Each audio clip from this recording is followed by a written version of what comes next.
இந்த வீடியோ பார்க்க வந்த சிஎஸ்கே ரசிகர்கள் எல்லாருமே மிகப்பெரிய மனசோர்வோட வேதனையோட பார்க்க வந்திருப்பீங்க. ஏன்னா நேற்றுக்கு சிஎஸ்கே vs எல்எஸ்ஜி மேட்ச்சில் சிஎஸ்கே ஜெயிக்கும். கண்டிப்பாக பார்த்தீங்கன்னா டாப் 4ல் நம்ம டீம் போகும். இந்த வாட்டி பிளே ஆஃப்ஸ் நம்ம தான் அப்படின்ற மாதிரி பார்த்தீங்கன்னா பல எண்ணங்களோட எல்எஸ்ஜி அடிச்சிடலான்னு சொல்லிட்டு வந்திருப்பீங்க. ஆனால் நான் இந்த வீடியோவை வைத்தறிச்சலோட பேசிக்கிட்டு இருக்கேங்க. அதாவது பார்த்தீங்கன்னா எம்ஐ நம்மளுக்காக ஜெயிச்சு கொடுத்தான் பஞ்சாபுக்கு அகேன்ஸ்டாக. ஏன்னா பஞ்சாப் பார்த்தீங்கன்னா அந்த ரெயின் எஃபெக்டட் கேம்னால ஒரு பாயிண்ட் அதிகமாக இருக்கான், 13 பாயிண்டோடு இருக்கிறான். அடுத்த 2 மேட்ச் ஜெயிச்சானா 17 பாயிண்ட் எடுப்பான். நம்ம வந்து அடுத்த போகிற 3 மேட்ச் ஜெயிச்சா தான் நம்மளால் பிளே ஆஃப்ஸுக்கு போக முடியும். ரன் ரேட் வேறு நல்லா இருக்குன்னு பார்த்தா ரன் ரேட்டை சதைச்சி விட்டானுங்க, பாயிண்ட்ஸையும் சதைச்சி விட்டானுங்க, நம்மளோட பிளே ஆஃப்ஸ் கனவே சதைச்சி விட்டாங்க. இது எல்லாத்துக்குமே மிக முக்கியமான ஒரு 2 காரணங்கள் இருக்குது. ஒன்று நம்மளோட ருத்ராஜ் கெய்க்வாடோட கேப்டன்சி, இன்னொன்று அசோக் டிண்டாவோட அத்தப்பைய மாதிரி இருக்கிற நம்மளோட அன்ஷுல் கம்போஜ். ஏன்னா அன்ஷுல் கம்போஜ் நேற்று மிகப்பெரிய ஒரு ரெக்கார்ட் பண்ணியிருக்காரு. என்னன்னா ஒரு தடவை தொடர்ச்சியாக 4 6 வாங்கினது மட்டும் இல்லாமல் 2வது முறையாக தொடர்ச்சியாக 4 6 வாங்கியிருக்கிறாரு. அதுவும் பார்த்தீங்கன்னா வந்து பூரனுக்கெல்லாம் பேட்டு பிடிக்கிறதுல என்ன அப்படின்றதே மறந்து போச்சு. வேர்ல்டில் நடந்த எல்லா லீக்லையுமே அடி வாங்கியிருக்காரு. அவருக்கு அழகாக ஸ்லாட்டில் 4 பாலை போட்டு அவரையும் 6 அடிக்க விட்டு மிச்சல் மார்ஸே வந்து எங்கேயோ தூங்கிட்டு இருந்த சிங்கத்தை தட்டி எழுப்பி நம்மளை 16 ஓவரில் முடிச்சு விட்டா. அப்படி நேற்றுக்கு மேட்ச் கண்டி அன்ஷுல் கம்போஜ் அட்லீஸ்ட் பூரனுக்கு அகேன்ஸ்டாக டாட் பால் போட்டு யாருக்கர் போட்டு வச்சுருந்தாங்கன்னா 18 ஓவருக்கு அடுத்து நம்ம வந்து அந்த மேட்ச் தோத்துருந்தா கூட நம்மளை தாண்டி ராஜஸ்தான் ராயல்ஸ் போயிருக்க மாட்டாங்க. இப்போ ராஜஸ்தான் ராயல்ஸோட நெட் ரன் ரேட் வேறு லெவலு. அவங்க கிட்டே இருக்கிற அந்த நெட் ரன் ரேட்டை வச்சு அவங்க இப்போ எதுவுமே மேட்சே ஆடாமல் 5வது இடத்துக்கு போயிட்டாங்க. நம்ம 6வது இடத்துக்கு வந்துட்டோம். சிஎஸ்கே நேற்றுக்கு மேட்ச்சில் முதல் கோணலே முற்றிலும் கோணல் மாதிரி ஃபஸ்ட்டு பேட்டிங்லேருந்தே நம்மளுக்கு எல்லாமே கோணல் தான். லக்னோ சூப்பர் ஜெயின்ஸோட ஹோம் கிரவுண்டு இந்த லக்னோவை பொறுத்த வரைக்குமே ஒரே ஒரு விஷயம் தான். இந்த பிச்சில் வந்து 160 அடித்து டிஃபெண்ட் பண்ணியிருக்காங்க.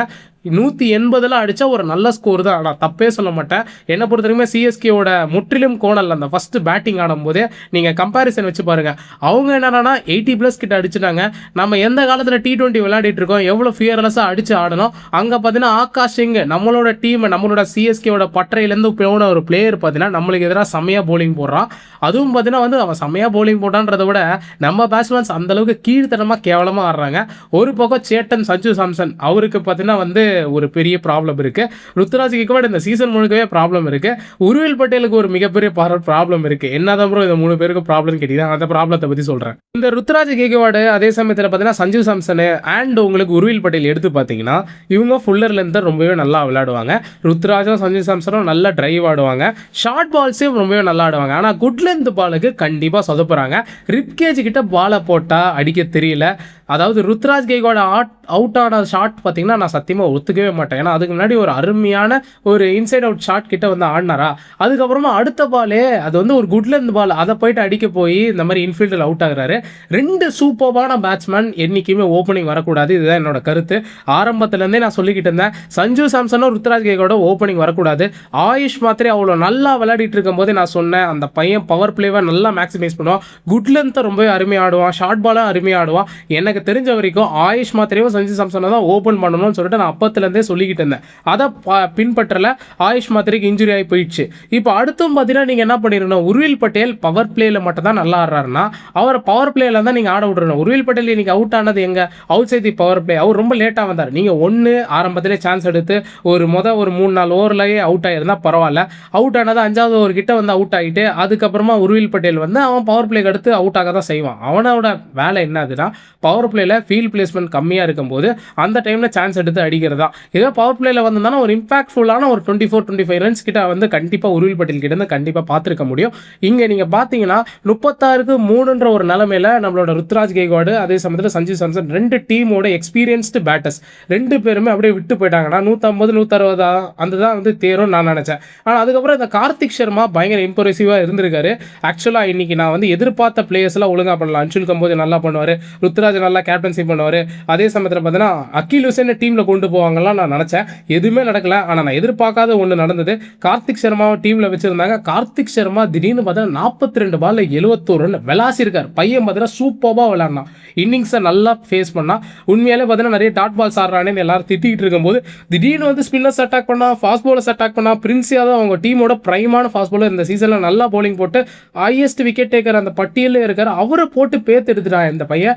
அது மட்டும் இல்லாமல் 5 6 6 4 உண்மையாலே 170 ஸ்ட்ரைக் ரேட்டில் ஆடி ஆடி நல்லா பர்ஃபார்ம் பண்ணியிருந்தான். பிரிவிஸ் இன்னொரு கேவலமான நாக்கு. அதே சமயத்தில் சிவம் டூபே கிட்ட ஒரு அருமையான கம்பேக். டெத் ஓவரில் திடீர்னு பார்த்தீங்கன்னா கடைசி ஓவரில் 23 ரன் கிட்ட அடிச்சாரு. கண்டிப்பாக சிஎஸ்கே 188 அடிக்கும் போது நான் நினைச்சேன் ஓப்பனர்ஸ் வந்து வழக்கம் போல கேவலமாக ஆடிட்டானுங்க. உண்மையிலே ஓப்பனர்ஸ் நல்லா ஆடினா ஒரு 210 220 இந்த விக்கெட்டில் கண்டிப்பாக போட்டுருக்கலாம். ஏன்னா பார்த்தீங்கன்னா விக்கெட் ஓரளவுக்கு ஒரு மாதிரி மாடரேட்டாக இருக்குது. அதாவது வந்து ரொம்ப பவுலர்ஸ்க்கு ஹெல்ப்பாக இருக்குன்னு நான் சொல்ல மாட்டேன். அதே சமயத்தில் பேட்டிங் பிச்சுன்னு நான் சொல்ல மாட்டேன். மாடரேட்டாக இருக்குது. 200 ரன் அசால்ட்டாக தேரும். ஒரு 220 நீங்கள் போர்டில் போட்டுட்டீங்கன்னா சைக்கலாஜிக்கலாக ஹிட் ஆயிருக்கும் ஒரு மாதிரி லக்னோ சூப்பர் ஜெயின்ஸுக்கு. அதே சமயத்தில் அகில் ஹுசைன் இல்லாமல் 3 லெஃப்ட் ஆர்ம் ஃபாஸ்ட் பவுலர்ஸோடு ஏன் போனாங்க, எதுக்கு போனாங்கன்னு எனக்கு சத்தியமாக தெரியல. ருத்ராஜ் கெய்க்வாடுக்கு லிட்ரலி பிரெயின் ஃபேட் ஆயிடுச்சு. ஏன்னா ருத்ராஜால் பவர் பிளேயில் அட்டாக் பண்ணி ஆட முடியாதுன்றது தெரியும். அப்படி தெரிஞ்சிருந்தோம் ஈகோனால பார்த்தீங்கன்னா வந்து சஞ்சு சாம்சனும் ருத்ராஜ் கெய்க்வாட சேர்ந்து ஓப்பனிங் போகிறாங்க. இந்த சீசனில் மொத்தமாக இந்த 2 பேருமே ஓப்பனிங் பேரை ஆட ஆரம்பிச்சு 25.4 தான் அவங்களோட ஆவரேஜாக இருக்குது. மொத்தமாகவே இந்த சீசனில் 380 ரன் கிட்ட தான் அடிச்சிருக்காங்க. ஒரே ஒரு தடவை தான் இந்த 2 பிளேயர்ஸும் ஒன்னா சேர்ந்து 50+ பார்ட்னர்ஷிப்பே தாண்டி இருக்காங்க. அப்போ எவ்வளோ கேவலமான டியூவாக இருக்குன்றதை நீங்களே பார்த்து தெரிஞ்சுங்க. சிஎஸ்கேவை பொறுத்த வரைக்குமே 2 ஃபாரினர் 2 இந்தியன் பேட்ஸ்மேன் ஓப்பனிங் பண்ணும்போது நம்மளுக்கு விளங்கினதே இல்லை சீசனு. அதே தான் இங்கே நடக்குது. என்னை பொறுத்த வரைக்கும் ஒரு ஃபாரினர் ஒரு இந்தியன் அப்படி தான் போகணும். அப்படி இல்லையா நல்லா ஆடுற ஆயுஷ் மாத்திரையும் சஞ்சு சாம்சனும் நெக்ஸ்ட் இயர்லேருந்து நம்மளுக்கு தொடரணும். இந்த சீசன்லேயே நெக்ஸ்ட் நம்ம பண்ண வேண்டியது என்னன்னா உருவேல் பட்டேலும் சஞ்சு சாம்சனும் ஓப்பனிங் வரணும். இல்லை ருத்ராஜ் கெய்க்வாடுக்கு அவ்வளோ அப்படியே வந்து எனக்கு தலகணம் நிறைய இருக்குது, நான் ஓப்பனிங் தான் வருவேன்னா நீயும் உருவில் பட்டேலும் வாங்க, சஞ்சு சாம்சன் 1 டவுன் போட்டேன். என்ன பொறுத்தவரைக்கும் இந்த 2 பிளேயருமே வந்து ஓப்பனிங் ஒன்றா ஆடுறதுக்கு லாக்கி இல்லை. இதில் ஒரு ஆள் 1 டவுன் வந்தே ஆகணும். அதுதான் என்னோட கருத்து. அதே சமயத்தில் பவுலிங் ரொட்டேஷன் என்ன கேவலமான பவுலிங் ரொட்டேஷன் ருத்ராஜ் கெய்க்வாடு கிட்டேருந்து. நம்ம எப்பப்பெல்லாம் சிஎஸ்கே ப்ரைஸ் பண்ணமோ, எப்பப்பெல்லாம் சிஎஸ்கே மேலே பயங்கர பிலீஃப் வைக்கிறோமோ அப்பப்பெல்லாம் மேட்சை தோத்துட்டு வராங்க. எஸ் ஓகே, ஜெமி ஓவர்டன் இருந்திருந்தா இந்த பிச்சில் வேற லெவலில் ஆஹா ஓஹோன்னு பவுலிங் போட்டிருப்பாரு, விக்கெட் எடுத்திருப்பாரு. ஆனால் 86 ரன் எப்படி இருந்தாலும் பவர் பிளேயில் போயிருச்சு. ஜெமி ஓவர்டன் பவர் பிளேயில் போட போகிறது இல்லை. அப்படி பார்த்தீங்கன்னா ஜெமி ஓவர்டன் வந்திருந்தாலும் ரொம்ப கஷ்டம் தானே. இந்த மேட்சை வந்து அவ்வளோ ஈஸியெல்லாம் நம்மளால் மாற்றிருக்க முடியாது. பவர் பிளேலேயே நம்ம அந்த கேமை கொடுத்துட்டோம் அவங்க கிட்ட, அதுதான் உண்மை. ஆக்சுவலாக பார்த்தீங்கன்னா அந்த அன்ஷுல் கம்போஜுங்க அந்த பையன் என்னங்க இப்படி பண்ணுறான். அதாவது அசோக் டிண்டாக்கு அத்தை பையனா, அசோக் டிண்டாவே 8 9 தான் எக்கானமி வச்சிருந்தான். அந்த காலத்தில் அது பெரிய எக்கானமி. இவன் என்னன்னா 23 எக்கானமிங்க இந்த மேட்ச்சில். சிஎஸ்கேல லிட்ரலி பார்த்தீங்கன்னா ஷார்டுல் தாக்கூர் நான் பார்த்துருக்கிறேன். அதுக்கப்புறம் பார்த்தீங்கன்னா வந்து இன்னொன்று துஷார் தேஷ்பாண்டே பார்த்துருக்கேன். நிறைய ஒய்டு போடுற போலர் எவ்வளோ பார்த்துருக்கேன். இவன் என்னன்னா 2.3 ஓவரில் 63 ரன் கொடுத்துருக்கான். அதுவும் 8 6 இவன் ஒரு ஆளே கொடுத்துருக்கான். யார் சாமி நீ? அதாவது ஆரம்பத்துலேருந்தே நம்ம பார்த்தது என்னன்னா டிசி மேட்ச்சில் நான் கண்டுபிடிச்சது இவன் ஒரு test match bowler. Test match liner length தான் வைப்பான். அதாவது ஒரே லைனர் லென்த்தில் நம்ம ஜடேஜா கிட்ட ஒரு மிகப்பெரிய ஒரு விஷயம் இருக்குது. ஒரே லைனில் வைப்போம், அப்படி லென்த்து மட்டும் கொஞ்சம் வேரி பண்ணுவோம். அப்படி இவன் யாருன்னா ஒரே லென்த்துனா ஒரே லென்த்து ஒரே லைனை தான் போடுவான். டெஸ்ட் மேட்ச் பவுலர் மாதிரி ஒரே இடத்துல போட்டு ட்ரிகர் பண்ணுறது அது T20 செட் ஆகாது ப்ரோ. நீங்கள் 140 145 போட்டால் பரவாயில்ல, 130லேருந்து 135 தான் போடுறீங்க அப்படின்ற பட்சத்தில் பேஸ் வேரியேஷன் பண்ணணும். 110 100 அப்படின்னு சொல்லிட்டு ஒரு பால் போடணும், ஸ்லோவர் பால் போடணும், ஆஃப் கட்டர் லெக் கட்டர் போடணும், கிராஸ் சீம் பிடிச்சி ஒரு பால் போடணும், பவுன்சர் போடணும். அதுக்கப்புறம் பார்த்தீங்கன்னா வந்து குட் லென்த்து ஃபுல்லர் லென்த்து இந்த மாதிரி மாற்றி மாற்றி மிக்ஸ் பண்ணாங்க. பவர் பிளேயில் போலிங் போட்டுட்ருக்கீங்க, 2 6 அடிச்சிட்டானா அடுத்த பால் யார்கர் சொருக வேணாம். உங்களோட ஸ்டாக் பால் என்ன யார்கர் நல்லா தானே போட்டுட்டு இருந்தீங்க. டிசி மேட்ச்சில் யார்கர் போட்டால் அதை ரேம் ஷாட் அடிக்கிறாங்கன்றது தெரிஞ்ச உடனே அதை மாற்றலை.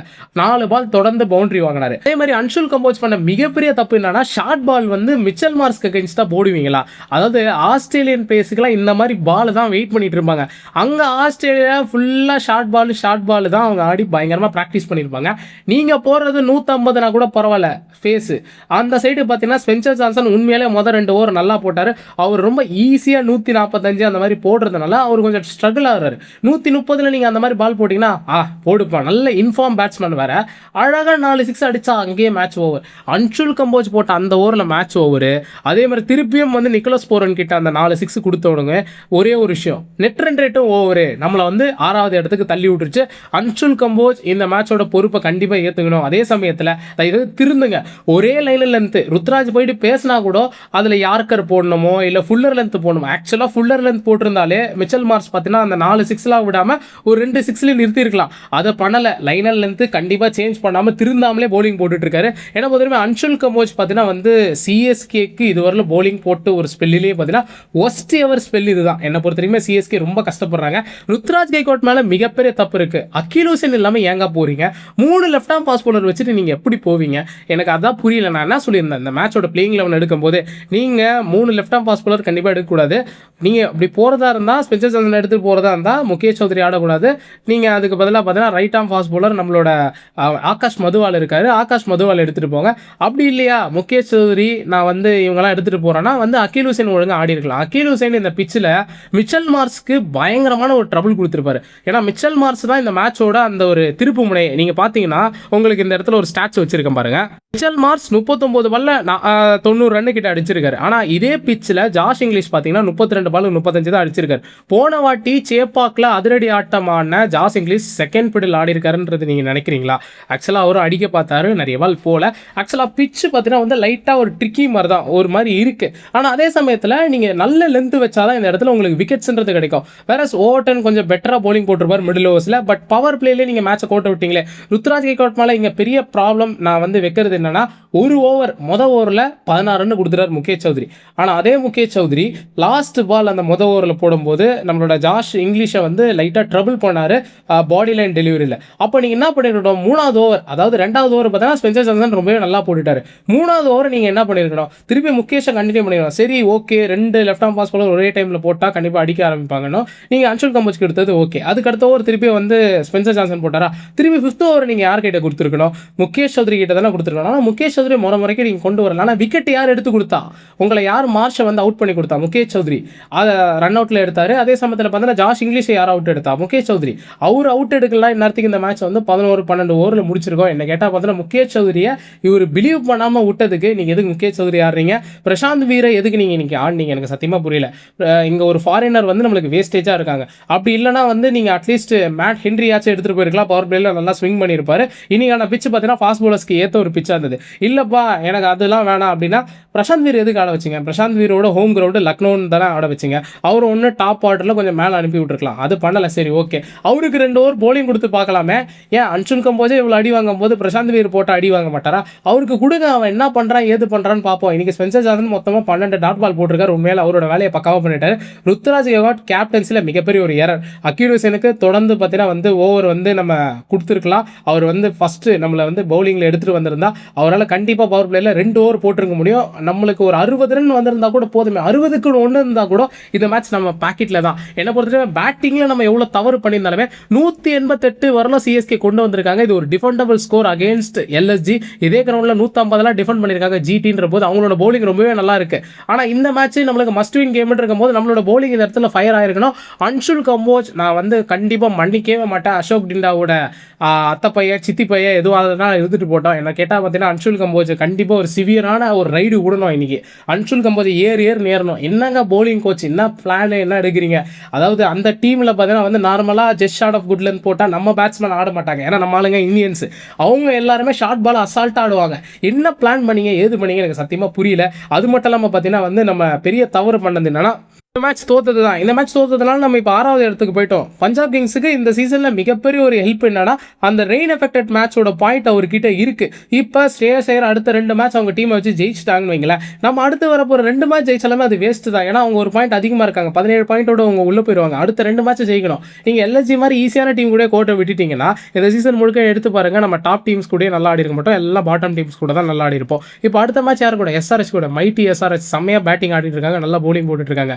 அவங்களோட பேட்டிங் அகேன்ஸ்ட் நீங்க என்ன பண்ண போறீங்க, இன் ஷேப் ஆகலாம், கண்டிப்பா 250 அடிச்சிருவாங்க போலே. அது இல்லாம ஜிடியோட பவுலிங் எவ்வளவு பயங்கரமா இருக்கு.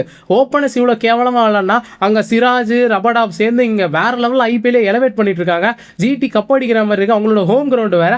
அந்த இடத்துல போயிட்டு நீங்க எப்படி ஆடி மஸ்ட் வின் கேமை வின் பண்ணி பிளே ஆஃப்ஸ்க்கு போக போறீங்க? சத்தியமா ஒரு க்ளூலெஸ்ஸான மேட்ச். நான் சத்தியமா ஒத்துக்கவே மாட்டேன். இந்த சீசன் பார்த்தீங்கன்னா வந்து நம்மளுக்கு என்னதான் இன்ஜுரி இருந்தாலுமே நம்ம கிட்ட இருக்கிற ரீப்ளேஸ்மெண்ட் பிளேயர்ஸ் எல்லாருமே நல்லா இருந்தாங்க. ஒரு நல்ல பிளான் இல்லை நம்ம டீமை பொறுத்த வரைக்குமே. நான் தான் சொல்லுவேன், மற்ற டீம்ஸோட நம்ம டீம் எவ்வளோ பெட்டர், ஆனால் நல்ல பிளான் இல்லை. ஒரு ஒஸ்ட் கேப்டன்சி இன்னைக்கு பண்ணியிருக்காரு Ruturaj Gaikwad. Worst bowling performance by the team அப்படின்றத நான் இந்த இடத்துல தெரிவிச்சுக்கிறேன். உங்களோட கருத்துக்கள் என்ன, சிஎஸ்கே என்ன பண்ணியிருக்கலாம், வேற என்னென்ன விஷயங்கள்லாம் பண்ணணும் நெக்ஸ்ட் மேட்ச்ல அப்படின்றத பற்றி நம்ம தனி வீடியோ போடுறோம். மறக்காம நம்மளோட கிரிக்கெட் சேனலை சப்ஸ்கிரைப் பண்ணி வச்சுக்க. இந்த மாதிரி எக்ஸ்க்ளூசிவ் அப்படியே தெரிஞ்சுக்கிறதுக்கு அண்ட் லைக் அதுக்கப்புறம் ஹை பட்டனை கிளிக் பண்ணி வச்சுக்க. நாளைக்கு அடுத்த வீடியோ நான் போஸ்ட் பண்ணுறேன். மறக்காம சிஎஸ்கே ரசிகர்களே நம்ம சேனல் தொடர்ந்து ஃபாலோ பண்ணுங்க. சின்ன அப்டேட் வந்தாலுமே நம்ம சேனலில் கண்டிப்பாக வீடியோ போடுறோம்.